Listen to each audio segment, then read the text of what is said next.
नमस्कार, मी पंजाब डक. आज आहे 22 ऑगस्ट 2026. आज 22 ऑगस्ट आणि 23 ऑगस्टचा हवामान अंदाज देणार आहे. तर आज 22 ऑगस्ट आणि 23 ऑगस्टच्या ह्या 2 दिवसामध्ये राज्यामध्ये सांगायचं झालं तर इकडं विदर्भामध्ये अमरावती जिल्हा, अकोला जिल्हा, वर्धा, नागपूर, भंडारा, गोंदिया, चंद्रपूर, यवतमाळ, वाशिम, हिंगोली ह्या परिसरामध्ये काय होणार आहे, आज उद्याच्याला बऱ्याच भागामध्ये पाऊस पडणार आहे म्हणून हा अंदाज विदर्भातल्या शेतकऱ्यांना लक्षात यायचा. त्याच्यानंतर खास करून जे वंचित भाग राहिलेला आहे पाऊस वाचून, तर धाराशिव जिल्हा, सोलापूर जिल्हा, त्याच्यानंतर लातूर जिल्हा, त्याच्यानंतर बीड जिल्ह्याचा काही भाग, पाटोदा आष्टीचा, त्याच्यानंतर इकडं परभणी जिल्हा आणि जालना जिल्हा, नांदेड जिल्हा ह्या भागात देखील म्हणजे आज 22 ऑगस्ट आणि 23 ऑगस्टच्या दरम्यान आज दुपारनंतर 2:30च्या नंतर बऱ्याच भागामध्ये पाऊस दिसेल.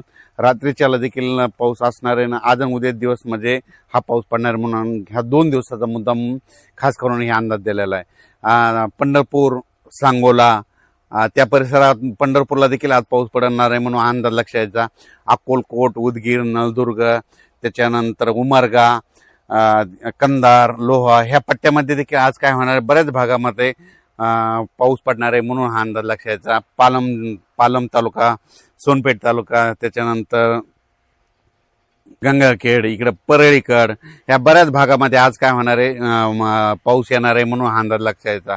हा पाऊस सर्वदूर नाही, पण आज मात्र बऱ्याच भागामध्ये धाराशिव जिल्हा, लातूर जिल्हा, बीड जिल्हा, जालना जिल्हा, त्याच्यानंतर परभणी जिल्हा, नांदेड जिल्हा, त्याच्यानंतर वाशिम जिल्हा, हिंगोली जिल्हा, बुलढाणा जिल्हा, अकोला, अमरावती, बुलढाणा, नागपूर, वर्धा, भंडारा, गोंदिया, चंद्रपूर, यवतमाळ, इकडं उमरेड, त्याच्यानंतर यवतमाळ जिल्हा, त्याच्यानंतर पुसद बऱ्याच भागामध्ये आज काय होणार आहे, पावसाला सुरुवात होणार आहे म्हणून हा अंदाज लक्षात यायचा. खास करून हा 2 दिवसाचा अंदाज मुद्दा म्हणून शेतकऱ्यासाठी दिलेला आहे. त्याच्यानंतर परत पाऊस येणार आहे, पण त्याचा पाऊस आपण उद्याच्या अंदाजात देण्यात येईल.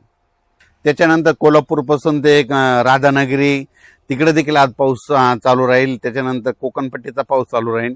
इगतपुरीचा पाऊस सुरूच राहील. इगतपुरीला पाऊस जोरात पडत असल्यामुळे नाशिककडे काय होईल, सरी येत राहतील म्हणून हा अंदाज त्यांनी देखील लक्षात द्यायचा.